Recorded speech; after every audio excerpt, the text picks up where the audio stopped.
Hey guys, it's RJ. We're back with another double bottle review. Once again, we got a sample that was given to us by Dave Vogelson. This is a Russell's Reserve 13-year-old. This is batch 4, 114.8 proof. So we're going to open this guy up. And then another bottle we're going to compare it to is a very easy to find bottle. You can find almost any liquor store here at a reasonable price of, I want to say, around $40. Is this Russell Reserve's 10-year. So the 10 year is just 90 proof. It's not 114.8, but it does capture a lot of the similar flavors, and it's a really good 10 year. In fact, we put it up against Eagle Rare, and you know how we're a big Buffalo Trace fanboy, little tater over Buffalo Trace. We actually did enjoy this Russell's 10, and I even made the comment that in a blind, I might pick this over Eagle Rare, depending on the day. So. Don't sleep on the Russell's 10.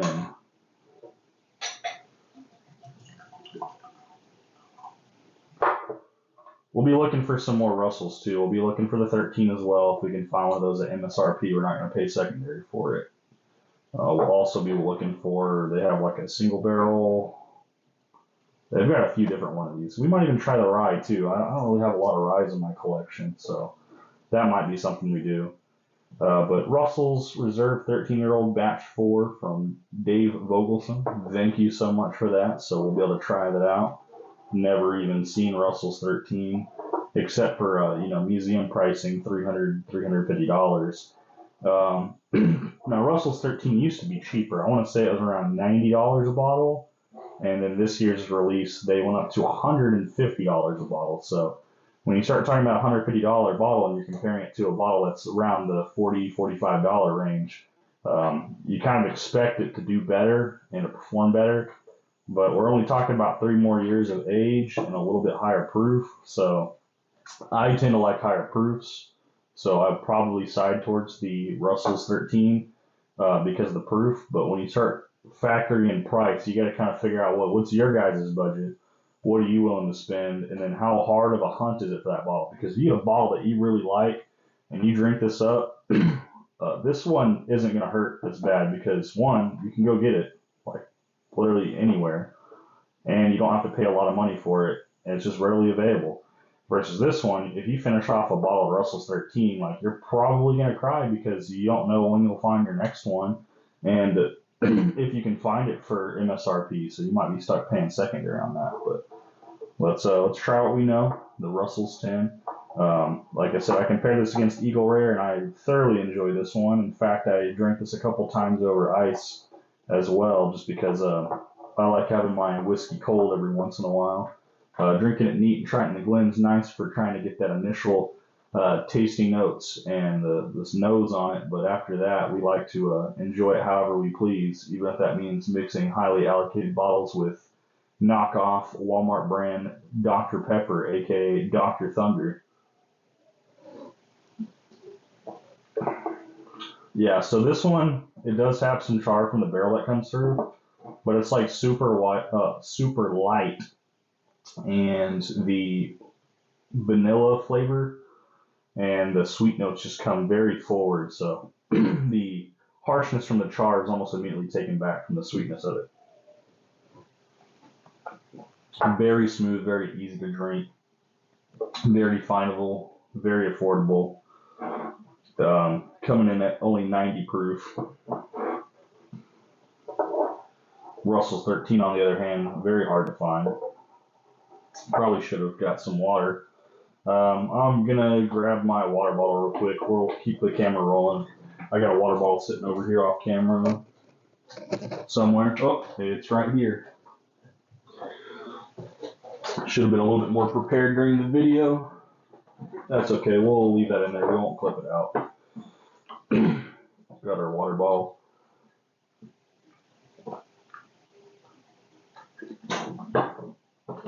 Just some ice water so we can clean the palate before we try a highly coveted bottle of Russell's 13.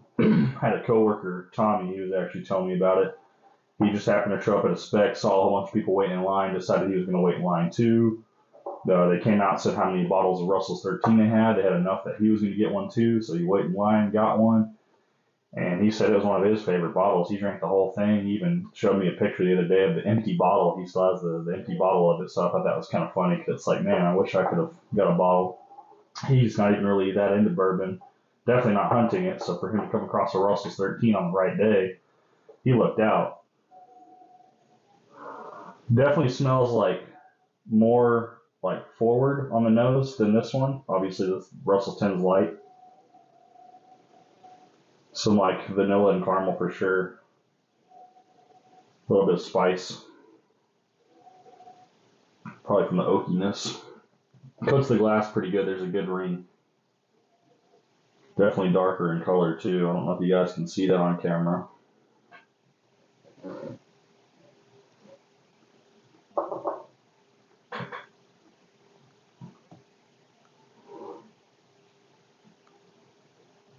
Wow.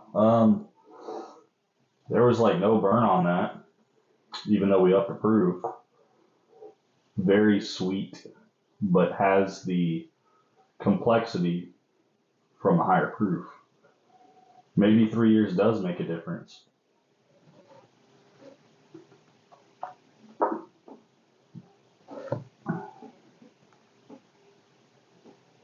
That's really good. Wow. Thank you for sending that to me, Dave, because this was a treat, man. This will be a fun one to drink. This will not be one where I say they're similar, and I will not be mixing these together as a blend to try because this will be a good pour to try with dinner tonight. So we'll definitely be using that. We might even just finish it on camera right now. Russell's 13. Now, we're talking like triple the price of this bottle. And it's like, I wouldn't say impossible, but pretty hard to find bottle. And you probably are only going to find it around the time that they release it. So, if you guys get a Russell's 13, I'm going to probably say that it's going to be limited one per customer in your area, and you're probably going to pay 150 plus for that bottle. If you get one, you might not want to break this out in front of your friends because they'll probably end up drinking it all. That is good. I'm definitely going to be adding Russell's 13 on my list as a bottle to hunt. I'm so glad I was able to finally try this. I've heard so many good things about it, but never had one to try myself. I will be looking for this bottle, but I don't think I'll be paying secondary. So, like I said, secondary around this area, I want to say starts at about $250. Depending on the batch, I think it can go up as high as about $300 to $350. At $250, like that's more than I paid for any bottle.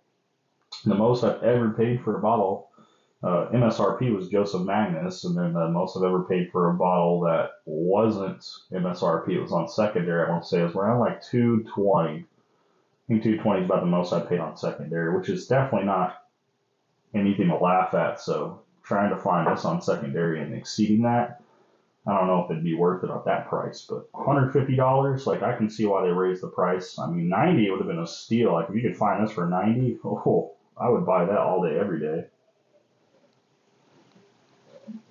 Especially if they said limit one per customer. Like I'm loading up a truck full of people. We're gonna go in, and I'm gonna have it on my credit card, and I'm gonna buy a bottle and say you're gonna hold a bottle, you're gonna hold a bottle, you're gonna hold a bottle. I'm gonna get several because these would be cool to have, especially if you don't find them that often.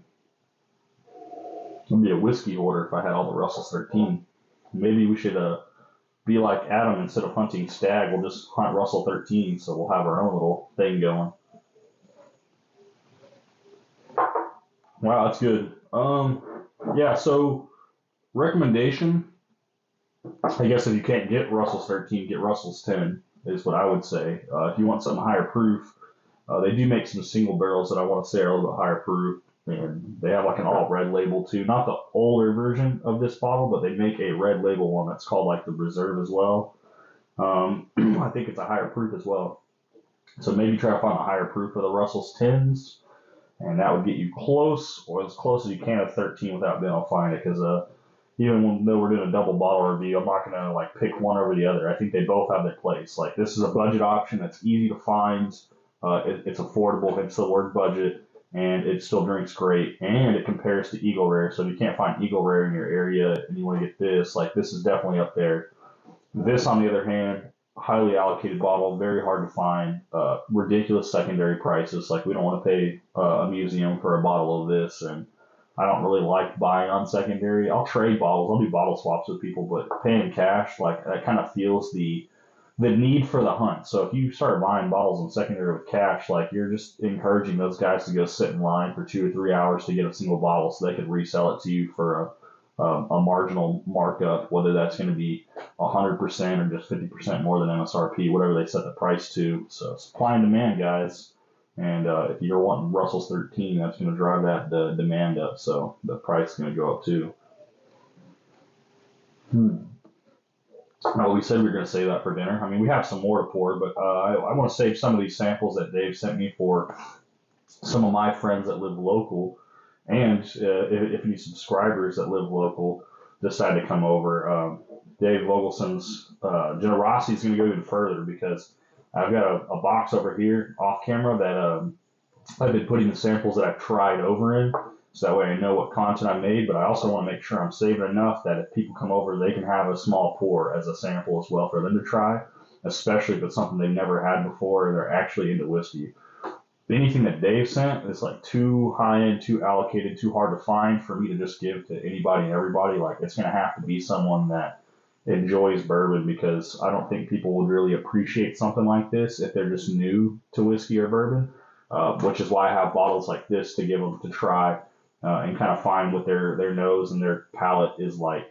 I've probably rambled on longer than I wanted to for this video, but Russell's 13, Dave Ogelson sent me this. This is batch 4, 114.8 proof, phenomenal bourbon.